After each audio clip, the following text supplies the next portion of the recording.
नवोदय मित्रांनो, आज आपण इयत्ता 10वी पाली कुसुमावली यामधील 9वा धडा आहे चीन देशीय प्रवासी योंग चॉंग ह्यावरती आज आपण अभ्यास करणार आहोत। जसा धडा म्हणाला छोटा आहे पण अभ्यास करणं गरजेचं आहे। काय लिहिलं आधी आपण वाचूया, नंतर मग आपण एक्सप्लेन करूया। मराठीमध्ये थोडासा दिलेली आहे माहिती।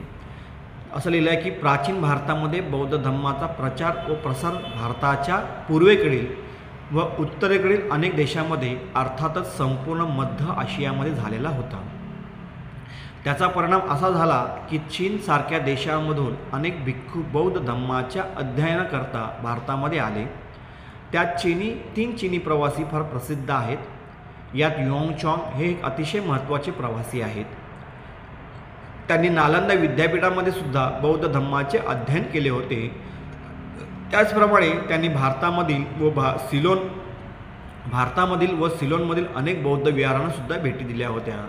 यांचे प्रवास वर्णन प्राचीन भारतातील इतिहासाच्या दृष्टीने अतिशय महत्त्वाचे आहे। समजून घ्या की याच्यामध्ये एक शब्द आहे की 3 चीनी प्रवासी फार प्रसिद्ध आहेत। भारतामध्ये अनेक प्रवासी येऊन गेले, त्यांनी आपापल्या पद्धतीने अध्ययन केलं किंवा प्रवास केला, फिरले असतील। पण ह्या 3 चीनमधले जे प्रवासी होते त्यातले पहिलं नाव आहे फाइयान, दुसरं आहे ह्युआनसँग आणि तिसरे आहेत यिनसिंग। फाइयानचा कालावधी सांगितला जातो की 399 ते 411 इसवी सन। ह्युआनसँग आहे 629 आहे आणि यिनसिंगचा कालावधी आहे 675 आहे। ह्या तिन्ही प्रवासीमध्ये ह्युआनसँग जे आहेत किंवा योंग चॉंग, आपण बोलताना थोडा प्रॉब्लेम होतो की ह्युआनसँग आहे का योंग चॉंग, पण आपण धड्यानुसार की योंग चॉंग आहे। तर त्यांनी भारतामध्ये जवळपास 15 वर्ष वास्तव्य केलं।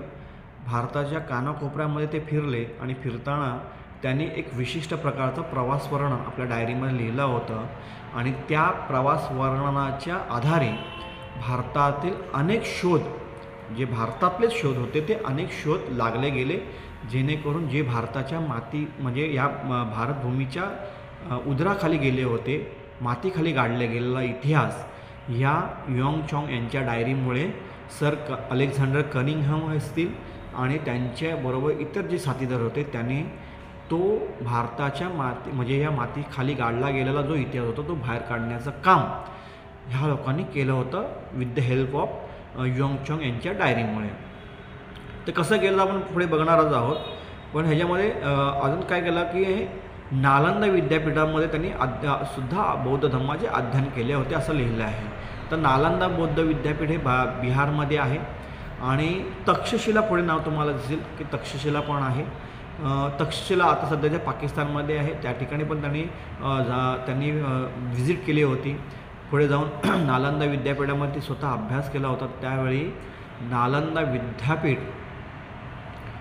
आता जे तुम्हाला काही खंड दिसतात, म्हणजे तुम्ही जर तिकडे गेलं तर खंड दिसतात, पण त्यावेळी खूप मोठं नावाजलेलं टोलेगंज हे होतं, इमारत होती, 9 मजली इमारत होती। मागल्या कुठल्या तरी आपण अभ्यासामध्ये पाहिलं की नालंदा विद्यापीठामध्ये 9 मजली इमारत होती, मोठे मोठे ग्रंथालय त्या ठिकाणी होते आणि ते सर्व काही इतर शासकीय आक्रमणांनी ते जाळलं आणि ते जाळताना जवळपास असं म्हणतात की 6 महिने ते नालंदा विद्यापीठ जळत होतं। एवढे विपुल ग्रंथ संपदा त्या ठिकाणी होती आणि मोस्टली जे ह्युआनसँग आहे किंवा जे योंग चॉंग आहे यांनी त्या ठिकाणी महायान पंथाचा अभ्यास केलेली नोंद आपल्याला तिथे भेटते, कारण त्यावेळी महायान पंथाचा उदय झाला होता। उदय म्हणजे ते मोठे हाय शिखरावरती होते। त्यांनी तिकडचा अभ्यास केला, मोस्टली थेरवादी परंपरेचा अभ्यास केला। ही जी मला माहिती नाही पण केलाही असेल, कारण ही इज अ न्यूट्रल गाय।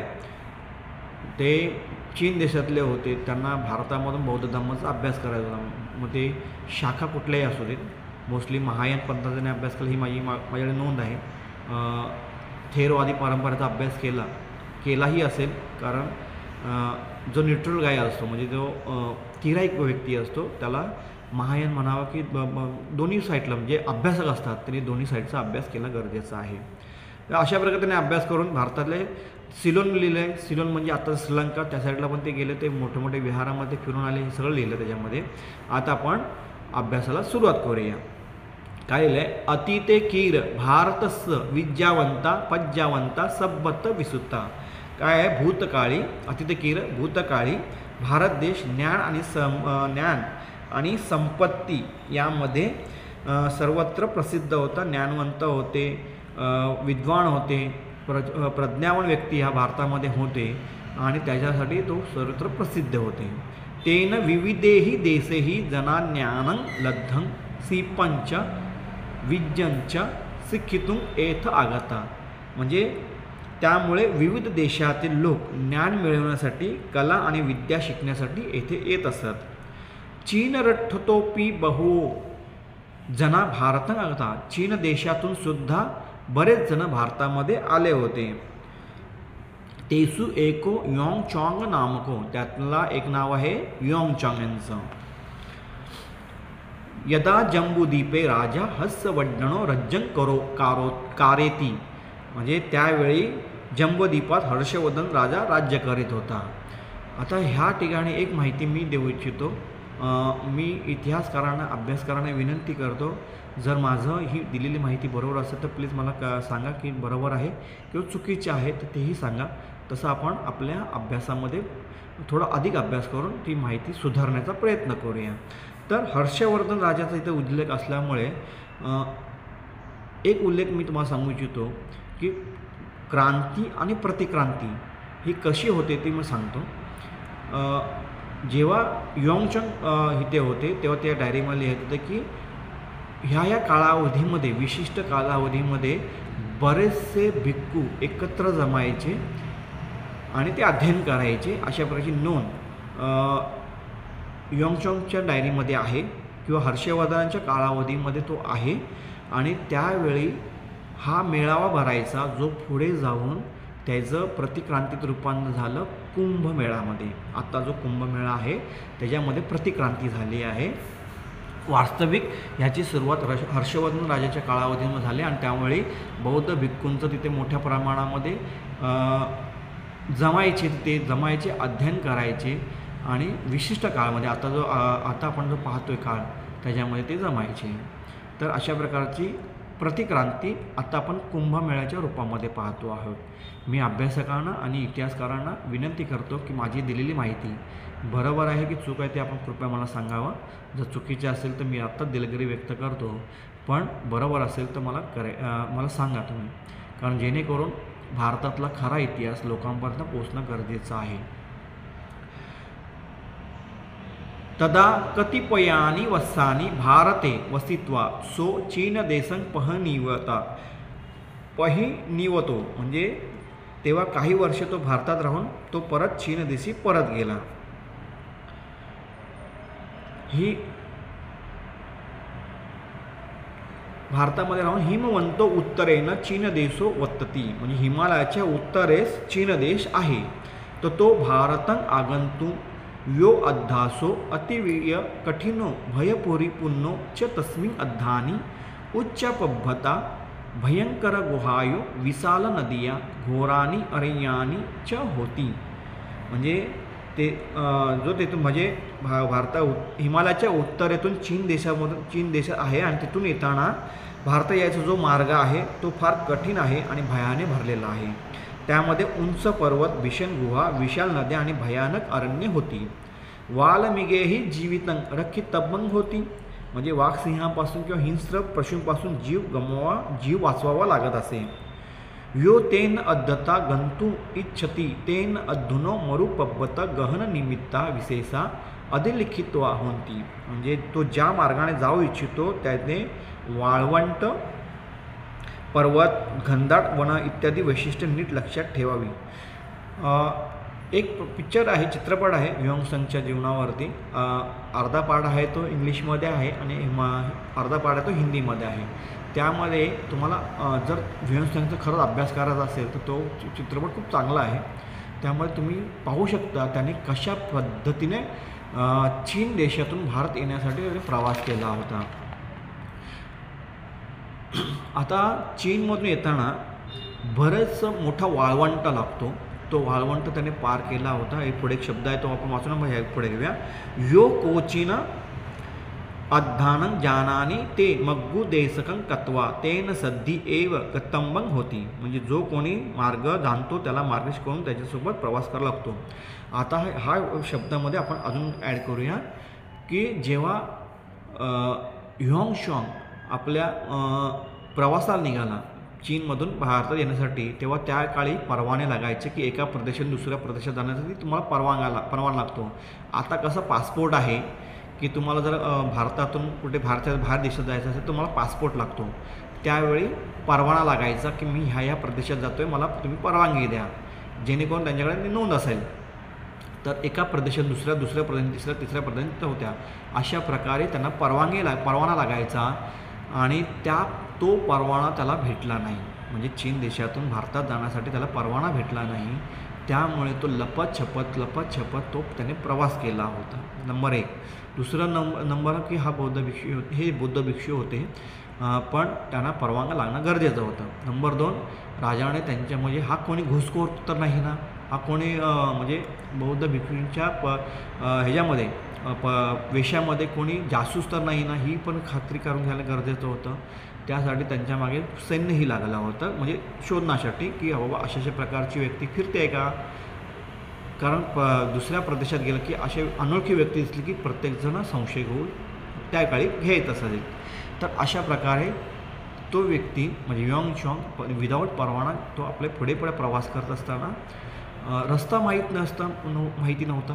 त्यांना फक्त एवढंच माहिती होतं की आपल्याला जायचं आहे, भारतामध्ये जायचा होता, पण नेमका रस्ता कुठला आहे तो रस्ता दाखवण्यासाठी म्हणजे माहिती घेण्यासाठी त्यांनी काही वाटाडे जे असतात म्हणजे जे रस्ते दाखवतात त्यांना सोबत घेतली. त्यांनी काही काळापर्यंत त्यांची साथ दिली.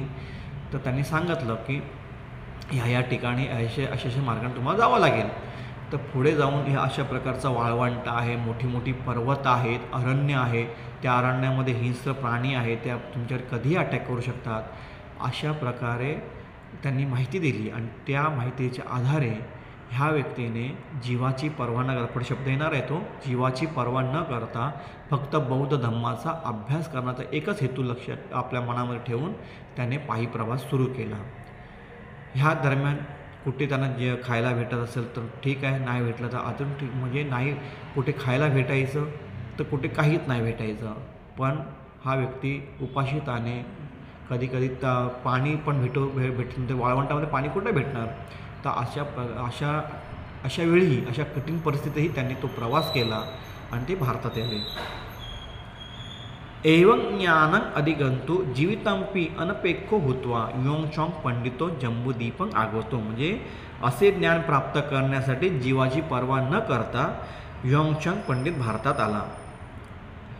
आगंत्वा बुद्ध धम्मस्य उपासको हुत्वा जम्बूद्वीपे यत्ततत्थ चरित्वा बहवनो गंतो तेन पठिता लोकचर्याय दिठ्ठा.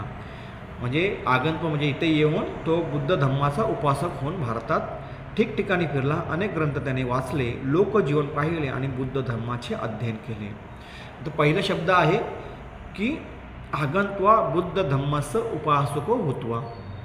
म्हणजे ते भारतामध्ये आल्यानंतर बौद्ध धम्माचे उपासक झाले.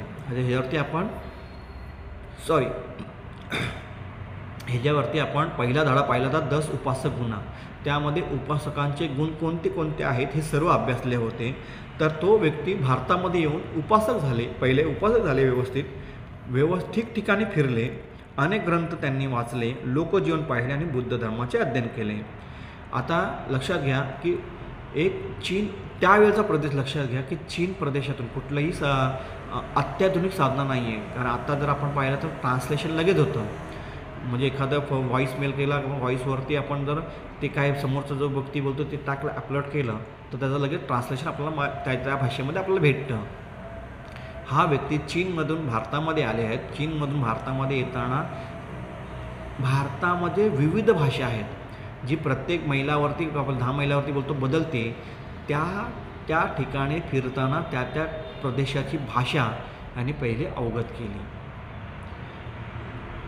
आता आपण जो भाषीय वाद बघतो की काही जण बाहेरच्या प्रदेशात येतात, इथे येताना आम्ही ती भाषा शिकणार नाही असे करतात.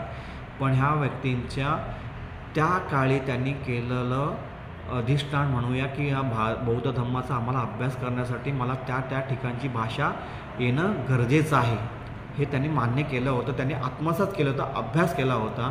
ही त्यांची नम्रता होती, विनम्रपणा म्हणू शकतो. आपण ज्या प्रदेशात जातो त्या प्रदेशाची भाषा तुम्हाला यायलाच पाहिजे हे ते सांगतात इथे इनडायरेक्टली. कारण जर तुम्हाला भाषा म्हणजे कम्युनिकेशन कसं करणार, बौद्ध धर्माचा जर तुम्हाला अभ्यास करायचा तर कम्युनिकेशन कसं करणार. चीन देशाची भाषा आम्हाला येत नाही, आमची भाषा तुम्हाला येत नाही, तर कसं करणार. हातवारे करून होणार आहे का, नाही होणार आहे. तर ते त्या प्रदेशाची भाषा शिकले कारण त्यांना अभ्यास करायचा होता. अनेक ग्रंथ त्यांनी वाचले. आता अनेक ग्रंथ वाचण्यासाठी पण चीनची भाषा वेगळी आहे, भारतातली भाषा वेगळी आहे, त्याचा अभ्यास करणं गरजेचं आहे. महायानचा अभ्यास करताना संस्कृत भाषा येणं गरजेचं आहे, हायब्रिड संस्कृत आहे, ती भाषा येणं तुम्हाला अभ्यासणं गरजेचं आहे. म्हणजे ते भाषा त्यांनी आत्मसात केली, अभ्यास केला. इथे येऊन किती मोठा म्हणजे त्यांना किती त्रास झाला असेल एखादी नवीन भाषा शिकण्यासाठी. कारण समोरचा पण व्यक्तीला समजला पाहिजे ना तो चीनी भाषेमध्ये काय बोलतो आहे ते. तर त्याने आत्मसात करण्याचा प्रयत्न केला, कसं तरी प्रयत्न करून ते त्याच्यामध्ये निष्णात झाले.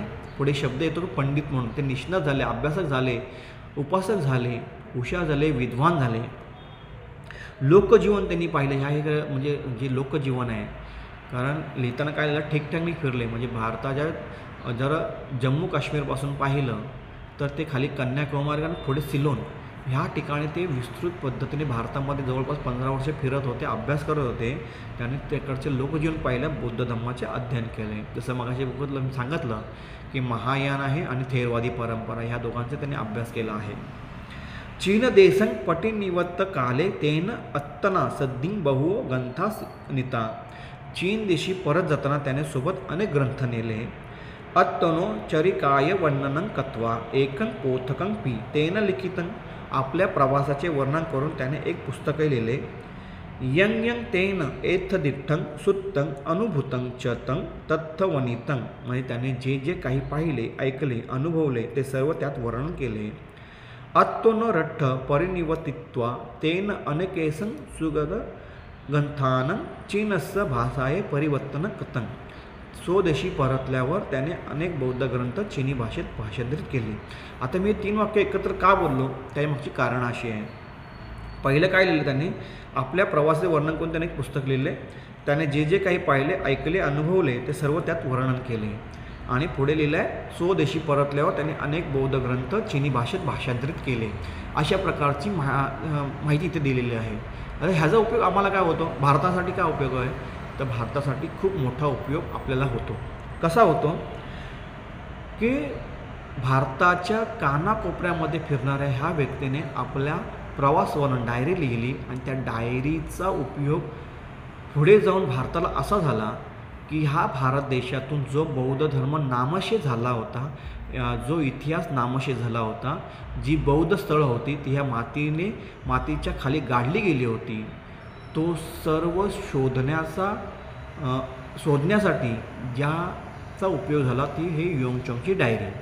सर अलेक्झांडर कनिंघम ह्यांनी ह्या डायरीच्या आधारे जे बौद्धगया येथील महावीर टेम्पल आहे, जे बुद्धविहार आहे, आता मोठं महावीर टेम्पल आहे, ते जमिनीच्या खाली गाडलं गेलं होतं. ते वरती काढण्याचं काम सर अलेक्झांडर कनिंघम यांनी केलं. त्यांच्याबरोबर इथं साथीदार होते. सोबतच ह्या डायरीचा उपयोग असा झाला. ह्या डायरीचा उपयोग अजून काय झाला, तर ह्या डायरीने असं सांगितलं की तुम्ही ह्या ठिकाणी तुम्ही गेलात तर ह्या ठिकाणी तुम्हाला सम्राट अशोकांचे स्तंभ भेटतील. तुम्ही ह्या ठिकाणी गेलात तर ह्या ठिकाणी बौद्ध धर्माचे स्थळं तुम्हाला भेटतील, विहार भेटतील. ह्या ठिकाणी गेलात तर तुम्हाला मोठी मोठी विद्यापीठं भेटतील. अशा प्रकारची नोंद ह्या युएंगचॉंग यांनी केली होती, जे त्या काळामध्ये अतिक्रमित झाली होती, जे आजही अतिक्रमित आहेत. सम्राट अशोकांचे बरेचसे स्तंभ शिलालेख आहेत, हे आहे ते मातीच्या खाली गेले होते, गाडले गेले होते. ते सर्वच्या सर्व स्तंभ पुन्हा बाहेर काढण्यासाठी, ती जागा पुन्हा रिकव्हर करण्यासाठी ह्या डायरीचा उपयोग झाला. ह्या डायरीचा अनेक उपयोग काय आहे की ही डायरी सरळ सांगते की तुम्ही पश्चिमेला गेलात तर काही अंतरावर तुम्हाला हे बौद्ध स्थळ भेटतील. तुम्ही उत्तरेला गेलात तर तुम्हाला ह्या ठिकाणी बौद्ध धर्माची स्थळं भेटतील. तुम्ही पूर्वेला जा, पश्चिमेला जा, कुठेही जा, तुम्ही ह्या अंतरावर गेलात तर तुम्हाला हे स्थळ भेटतील. आता कनिंघम त्यांच्या डायरीनुसार तर चालायचे, पण त्यांना ती स्थळच भेटायची नाही.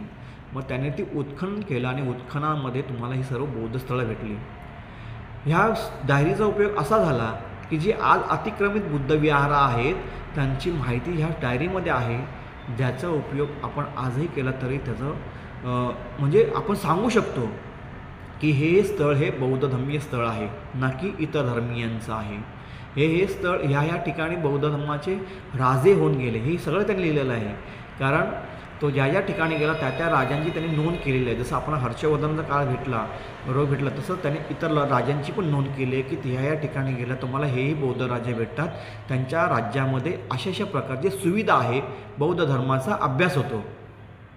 ही सर्व व्यवस्था म्हणजे माहिती त्याने आपल्या डायरीमध्ये लिहिलं होतं. शेवटचा जो मुद्दा आहे की त्यांनी आपल्या बौद्ध ग्रंथ चिनी भाषेत लिहिला. ह्याचा उपयोग काय झाला? ह्याचा उपयोग सगळ्यात जास्त फायदा भारताला झाला. कसा झाला की जेव्हा ह्या देशावरती इतर धर्मियांचं आक्रमण झालं तेव्हा त्यांनी लुटीच्या लूट करावी म्हणून विहारामध्ये म्हणजे बऱ्याचशा विहारांमध्ये त्यांनी या भारत देशावरती तेव्हा लूट म्हणून त्याने अनेक विहारांमध्ये अनेक ठिकाणी छापे मारले आणि त्या ठिकाणी त्यांनी लूट घेऊन गेले. पण एक लूट अशी आहे जी जवळपास त्याच्यामुळे भारतीयांचा बराचसा नुकसान झालं. या इतर धर्मियांनी नालंदा विद्यापीठामध्ये आक्रमण केलं आणि त्यांना इथं वाटलं की बरंचसं धन भेटतील, सोनं नाणं भेटेल, पण असं काही नसतं. ते फक्त एक ग्रंथालय होतं, विद्यापीठ होतं आणि कुठल्याही प्रकारचं मौल्यवान साहित्य न भेटल्यामुळे त्याने तिला आग लावलं. त्या विद्यापीठाला आग लावली. जे विद्यापीठ जवळपास 6 महिने जळत होतं, एवढी विपसंपदा होती. आपण मागच्या लेक्चरमध्ये कुठेतरी पाहिलं आहे की नालंदा विद्यापीठामध्ये जवळपास 9 मजली इमारत होती आणि विपुल ग्रंथ साहित्य तिथे होतं. प्रत्येक मजल्यावरती अभ्यासासाठी विद्यार्थ्यांसाठी मोठी मोठी जागा होती आणि त्या ठिकाणी हा योंगचॉंग पण शिकला होता आणि त्यांनी नोंद केली आहे की हे जी नालंदा विद्यापीठ आहे ते विस्तृत आहे, समृद्ध आहे. तर हे विद्यापीठ जाळण्यात आलं. पण जेव्हा हा योंगचॉंग ह्या ठिकाणी अभ्यास करून त्याने आपल्यासोबत इतर जे ग्रंथ सोबत घेऊन गेले ते ग्रंथ त्यांनी तिथे आपल्या भाषेमध्ये आपलं म्हणजे चिनी भाषेमध्ये अनुवादित केले. बरेच संपूर्ण ग्रंथ त्याने अनुवाद केले. भारतामध्ये काय उपयोग झाला तर भारतामध्ये एकही ठिकाण असं नव्हतं की त्या ठिकाणी तुम्हाला बौद्ध धर्माची ग्रंथ भेटतील म्हणून. कारण इतर धर्मीय लोकांनी ते संपूर्ण आक्रमण करून त्यांना नेस्तनाबूत केलं होतं, जाळून टाकलं होतं. एकदम त्यांना एकही पान भेटेल असं त्यांनी ठिकाण ठेवलं नव्हतं. पण ज्यावेळी अभ्यासकांना अभ्यास करण्यासाठी ग्रंथांची उपलब्धता हवी होती तेव्हा ते कुठे जाणार? एक तर श्रीलंकेमध्ये किंवा इतर ठिकाणी जातील. पण हे जेव्हा आपल्या लोकांनी चीनमध्ये गेले, चीनमधून जाऊन त्यांनी हे जे ग्रंथ अनुवाद केले होते या लोकांनी त्यांच्या सहाय्याने ते ग्रंथ पुन्हा घेऊन आले आणि भारतीय भाषामध्ये त्यांनी त्यांचा अनुवाद केला. तर हे सर्वात मोठी उपलब्धी म्हणावे की त्यांचं कृतज्ञता म्हणून या योंगचॉंगला आपल्याला वंदन केलं पाहिजे की त्यांच्यामुळे भारतामधला जो इतिहास या जमिनीखाली गाडला गेला होता तो वरती आला. यांच्या डायरीमुळे आम्हाला बौद्ध धर्मांची जेवढी काही ग्रंथ होती ती सर्व पुन्हा अनुवादित करावी लागली. त्यांनी तिथे व्यवस्थित ठेवल्यामुळे आपल्याला इथे ते न भेटत नव्हतं, पण त्यांनी तिथे अवेलेबल केलं होतं. ते ती संपूर्ण ग्रंथसंपदा आपल्याला आपल्या भाषेमध्ये अनुवाद करायची मोठी संधी आपल्याला भेटली. तर ह्यासाठी पण आपल्याला ह्या लोकांचं आपल्याला कृतज्ञ भाव ठेवून त्यांच्याप्रती मंगलमैत्री नेहमीच ठेवली पाहिजे. भारते प्राचीन काळे बहु राजमार्ग होती. भारतात प्राचीन काळी अनेक राजमार्ग होते. हे आपण एकत्र घेऊ म्हणजे ह्याचा मी एक्सप्लेनेशन करतो तुम्हाला काय येते. तेही अध्यानेही तक्कशिला वेसाली राजगहं पाटलीपुत्तं सावत्ती उज्जैनी वाराणसी प्रतिष्ठानंती विसुतानी नगरानी अय्यमय्यं संबंधानी, म्हणजे त्या मार्गाने तक्षशिला, वैशाली, राजगृह, पाटलीपुत्र, श्रावस्ती, उज्जैनी, वाराणसी, प्रतिष्ठान अशी प्रसिद्ध नगरे परस्परांशी जोडलेली होती. तेसु अध्यानेषु दानरता राजानो विहारे आरामे पोखरणीयो भोजनशालायो पथिकहानीय च प्रजानं कल्याणं करोन्ति योंगचॉंग पंडितो लिखती, म्हणजे त्या मार्गावर दानशील राजांनी विहारे, उद्याने, तलाव, भोजन शाळा आणि प्रवाशांसाठी विश्रांतीगृहे उभारून लोकांचे कल्याण केले असे योंगचॉंग पंडित लिहितो. आता इथे काय लिहिलं आहे की प्राचीन काळी राजमार्ग, अनेक राजमार्ग होते. आधी ह्याची सुरुवात कोणी केली तर सम्राट अशोकाने केली.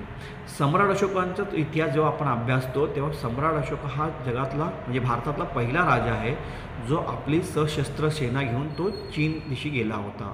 अशा प्रकारची नोंद आपल्याला भेटते. ह्या राजाने भारतातून म्हणजे भारतातून ते चीनपर्यंत एक सिल्क रूट म्हणजे त्याने व्यापारी मार्ग बनवला होता. आता व्यापारी मार्ग बनवण्याचं कारण काय तर त्यावेळी अनेक व्यापारी होते, त्यांना त्रास व्हायचा प्रवास करताना. अशा वेळी त्यांनी ही राजमार्ग बनवले व्यापाऱ्यांसाठी, व्यापाऱ्यांनी पुढे जाऊन त्यांचा व्यापार करावा म्हणून. किंवा इतर जे प्रवासी आहेत जसं आपण मगाशी पाहिलं की ह्या योंगचॉंगला किती त्रास झाला येताना, तर तो प्रवास बनवायचा. म्हणजे आजचे जे राजमार्ग आपल्याला तुम्हाला दिसतात आहेत त्या राजमार्गाचं कुठेतरी सुरुवात कोणी केली तर सम्राट अशोकांनी. सम्राट अशोकांनी बरीच कामं केलेली आहेत. पुढे जाऊन आपण बघतो की त्या राजमार्गावरती प्रवाशांसाठी विश्रांतीगृह आहे, विहार आहेत, तलाव आहेत, भोजनशाळा आहेत. तर हे सर्व प्रवाशांसाठी होतं. आता प्रवाशांचा म्हणजे मी जसं तुम्हाला सांगितलं की 2 व्यक्ती सांगितलं, म्हणजे अजून एक व्यक्ती आहे योंगचॉंगच्या डायरीच्या आधारे सर अलेक्झांडर कनिंघम यांनी उत्खनन केलं आणि या उत्खनामध्ये जी काही शिलालेखं भेटली ती वाचण्यासारखी स्थिती नव्हती. अशा वेळी जेम्स प्रिन्सेप सर यांनी ही 6 वर्ष जवळपास 6 वर्ष अभ्यास करून ब्राह्मी लिपी ज्या ती काय लिहिलं होतं ते सर्व वाचलं. ते सर्व ब्राह्मी लिपीमध्ये होतं ते सर्व वाचलं आणि भारताचा नवा इतिहास म्हणजे म्हणजे जो पुरातन जमिनीच्या खाली गाडला गेला इतिहास तो नव्याने लोकांना सांगितला. तर ब्राह्मी लिपी आहे, खरोष्ट लिपी आहे, अरमाईक लिपी आहे, ही सम्राट अशोकांची देण आहे. त्यांचा तो इतिहास काढला गेला होता, तो बाहेर काढला गेला आहे. हे सर्व योंगचॉंगच्या डायरीमुळे कनिंघम यांनी उत्खनन केलं आणि उत्खननानंतर हे जे डिकोड केलेली लँग्वेज आहे ती म्हणजे लिपी आहे ती शोधण्याचं काम वाचण्याचं काम जेम्स प्रिन्सेप केलं. म्हणून हे 3 गांप्रती कृतज्ञता भाव व्यक्त करतो. सोबतच सगळ्यात महत्त्वाचं जे अज्ञात व्यापारी होते त्यांच्याप्रती ही कृतज्ञता भाव वेगळा व्यक्त करणं गरजेचं आहे. कारण ह्या व्यापाऱ्यांनी बौद्ध धर्माचा जास्तीत जास्त प्रचार प्रसार केलेला आहे. कसा केलेला आहे? मौखिक केलेला आहे, पण कसा केला तुम्हाला एक उदाहरण देतो. आताचं जे नाला सोपारा आहे त्यावेळी सोपारा पट्टण होतं. त्या ठिकाणी बाह्य दारूच्या नावाचा एक व्यक्ती आपल्या स्वतःला बुद्ध म्हणून म्हणजे ज्ञानी वक्तव्य म्हणत होता. तर हे जे व्यापारी होते म्हणजे श्रावस्तीतले व्यापारीकडे येत होते त्यांनी सर्व सांगितलं की बुद्ध जन्माला आलेत आणि ते त्या ठिकाणी हा श्रावस्ती साईडला ह्या साईडला ठिकाणी ते वास्तव्याला असते. तर हा बाह्य दारूच्या इथून म्हणजे नाला सोपाऱ्यातून आता तर नाला सोपारा त्यावेळी सोपारा पट्टण ह्या इथून पायी चालत जाऊन तिथपर्यंत बुद्धांना भेटले. बुद्धांशी वार्तालाप झाला. थोड्याशा अवधीमध्ये ते आधीच ज्ञानी होते, थोड्याशा माहितीमध्ये ते अनंत झाले आणि ते तिथे त्यांचा दुर्दैवी मृत्यू झाला. ते भारतात म्हणजे नालासोपारामध्ये पुन्हा न आले. पण व्यापारांमुळे हे जे व्यापारी होते ते इथून म्हणजे बिहारमधून आत्ताचं बिहार आहे, उत्तर प्रदेश ह्या ठिकाणातून व्यापार करत करत नालासोपारा येतात. नालासोपारा येऊन ते लोकांना सांगतात, त्या तिकडच्या ते बाह्य दारूच्याला सांगतात आणि त्याच्यामुळे त्याच्या मनामध्ये ज्ञानाची ज्योत पेटते आणि ते तिथपर्यंत पोचतात. बौद्ध धर्माचा प्रचार अशा प्रकारे मौखिक पद्धतीने करण्याचं सगळ्यात मोठं काम व्यापाराने केलं. दुसरे आहेत आपले पुन्नभंते आहेत, तेही सेम तिकडे गेले. त्यांनाही अशा प्रकारची माहिती भेटली, तेही तिकडे गेले. भगवान बुद्धांशी भेटले, चांगला त्यांचे राहिले, व्यवस्थित आनंद झाले. येताना त्यांनी त्यांचं पिंडपाताचं जे पात्र होतं ते घेऊन इथे आले आणि त्याच्यावरती स्तूप बांधला जो आता आपला नालासोपारा स्तूप भेटतो तो. पुढे जाऊन उत्खनन झालं, त्याच्यामध्ये आणि काही व्यवस्थित अजून काही बनवण्यात आलं, हे नंतरचा भाग आहे. पण सांगण्याचं तात्पर्य असं आहे की ह्या व्यापारी लोकांनी बौद्ध धर्माचा प्रचार प्रसार खूप जास्त प्रमाणात केला. तो जगाच्या म्हणजे भारताच्या कानाकोपऱ्यामध्ये बौद्ध धर्मामध्ये पोहोचवण्याचं काम कोणी केलं असेल, म्हणजे निदान माहिती देण्याचं काम कोणी केलं असेल तर हे व्यापाऱ्यांनी. त्यांच्याबद्दल मी जे ज्ञान अज्ञात व्यापारी होते त्यांच्याबद्दल पण मी कृतज्ञता व्यक्त करतो, भाव व्यक्त करतो, मैंगल व्यक्त करतो. कारण ह्यांच्यामुळे आज तळागाळापर्यंत निदान माहिती तरी गेली की बौद्ध धर्म अस्तित्वात आहे, बुद्ध जन्माला आले, त्यांच्यामुळे इतर भिक्खुणी आहेत ते लोक हे करते. आता अशाच प्रकारचा प्रवास मगाशी जर आपण पाहिलं की जो यॉंग चॉंग होता तो असाच प्रवास करत होता. तर अशाच हेच जे व्यापारी होते त्यांच्या सानिध्यासोबत तो प्रवास करत होता. मार्गदर्शक आपण मगाशी पाहिलं की त्या मार्गदर्शक करून त्यांच्यासोबत प्रवास करायला कसे वाटाडे जे आहेत, तर हे जे व्यापारी होते त्यांच्यासोबत प्रवास करत ज्या ठिकाणी ते प्रवास त्यांचा मार्ग वेगळा असेल तर हा तिथपर्यंत तो त्यांच्यासोबत असायचा. म्हणजे यॉंग चॉंग त्या व्यापारी लोकांबरोबर त्या काही अंतरापर्यंत तर तो जात असे त्यांच्याबरोबर. कारण सोबत तर कोणतं असली पाहिजे. व्यापारी काही एकटा निघत नाही, त्याच्याबरोबर त्याचा लवाजमा असतो, तो त्यांच्याबरोबर तो जात असे, यॉंग चॉंग जात असे. तसंच भारतामध्ये पण अशाच प्रकारे बौद्ध धर्माचा प्रचार प्रसार झालेला आहे. तर काय लिहिलं आहे पुढे की विहारे, उद्याने, तलाव, भोजनं, प्रवाशांनी विश्रांतीगृह हे सर्वांची सुरुवात सम्राट अशोकानेच केली होती. सम्राट अशोकाने मोठे राजमार्ग उभारून त्या ठिकाणी जे प्रवासी होते, व्यापारी होते, त्यांनासाठी विश्रांतीगृह असलं पाहिजे, भोजनदान असलं पाहिजे, त्यांना खाण्यासाठी व्यवस्था असली पाहिजे, अशा प्रकारची सोय त्यांनी तिथे केली होती. आणि ही सर्व जे राज्य म्हणजे राजमार्ग आहेत ते त्या सिटीला म्हणजे त्या शहरांना जोडलेली होती. एकमेकांना जोडून हा रस्ता तयार करण्यात आला होता. जसं सांगितलं आहे, तक्षशिला आहे, वैशाली आहे, राजगृह आहे, पाटलीपुत्र आहे, श्रावस्ती आहे, उज्जैनी आहे, वाराणसी आहे, प्रतिष्ठान आहे. तर तक्षशिला आता जर पाकिस्तानमध्ये गेलेलं विद्यापीठ, बिहारमधलं वाराणसीमधलं आपलं हे वैशाली नालंदा विद्यापीठ आहे, वैशाली राजगृह म्हणजे हे सर्व एकमेकांना इंटरकनेक्ट झालं. ते विचार करा, आत्ताचा राजमार्ग आहे ते वेगवेगळ्या सिटींना कनेक्ट करून तो पुढे जात असतो. ह्याची सुरुवात कोणी केली तर सम्राट अशोकांनी केली. सम्राट अशोकांच्या कालावधीमध्ये त्यांनी अशा प्रकारचे राजमार्ग बनवले जे वेगवेगळ्या सिटींना म्हणजे शहरांना जोडून पुढे जात असेल, इंटरकनेक्ट असतील, अशा प्रकारची व्यवस्था सम्राट अशोकाने केली. तीच व्यवस्था आज आपले बऱ्याच देशांमध्ये झालेली आहे. ही सुरुवात सम्राट अशोकाने केली, त्यांच्याबद्दल कृतज्ञता व्यक्त करतो. ह्याच्यामध्ये महाराष्ट्राचा पण उल्लेख आलेला आहे. प्रतिष्ठान आताचं जे पैठण आहे त्याला जो पूर्वी प्रतिष्ठान म्हणत होते. तर ह्याच्यामध्ये पण एक गोष्ट अशी आहे की भारतामध्ये म्हणजे बुद्ध धर्म महाराष्ट्रामध्ये कधी आला तर बुद्धांच्या काळातच, म्हणजे बुद्ध अस्तित्वात असतानाच बुद्ध धर्म इथपर्यंत पोचला होता. त्या ठिकाणी त्यावेळी प्रतिष्ठान म्हणजे आपलं पैठण आहे, ह्या ठिकाणी सम्राट बिंबिसाराचे जो मंत्री होता त्याचा मुलगा तो संन्यास घेऊन इथपर्यंत इथे आला. त्याने इथे काही वर्ष राहिला, म्हणजे तपश्चर्या केली, साधू झाला आणि त्याच्या हाताखाली काही शिष्य राहिले. आणि त्या व्यक्तीला म्हणजे साधूने श्राप दिला की तुझ्या डोक्याची 16 शकलं होती, त्यामुळे तो टेन्शनमध्ये आला. आणि अशाच प्रकारचे व्यापारी लोक होते, ते फिरत होते. त्यांनी विचारलं प्रॉब्लेम काय झाला, तर असं जर झालं तर ह्याचे उत्तर कोण देतील, तर भगवान बुद्ध आहे ते देतील. आणि त्याचे जे शिष्य होते ते भगवान बुद्धांना जाऊन भेटले, भगवान बुद्धांकडे जाऊन नाना प्रकारचे प्रश्न विचारले आणि प्रश्नांची सॉल्युशन भेटल्यानंतर पुन्हा इथेपर्यंत आले आणि या ठिकाणी बुद्ध धर्माचा प्रचार प्रसाराला सुरुवात केली. अशा प्रकारची नोंद आपल्याला इतिहासामध्ये भेटले.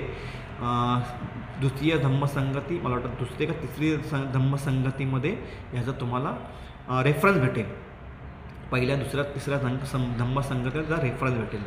सम्राट अशोकांच्या म्हणजे भगवान बुद्धांच्या हयातीतच महाराष्ट्रामध्ये बौद्ध धर्म कसा आला, तर ह्या व्यापाऱ्यांच्या मार्फत व्यापारी लोकांचा आपल्यावरती बरेच उपकार आहेत. त्यांच्याप्रती सदैव मी मंगलमैत्री व्यक्त करतो. आजचा धडा खूप जसं म्हणायला गेलं तर खूप मोठा आहे आणि छोटाही आहे. आता छोटा का आहे, कारण तुमच्या पुस्तकामध्ये एवढीच माहिती दिलेली आहे ती तुम्हापर्यंत पोहोचवण्यासाठी आहे.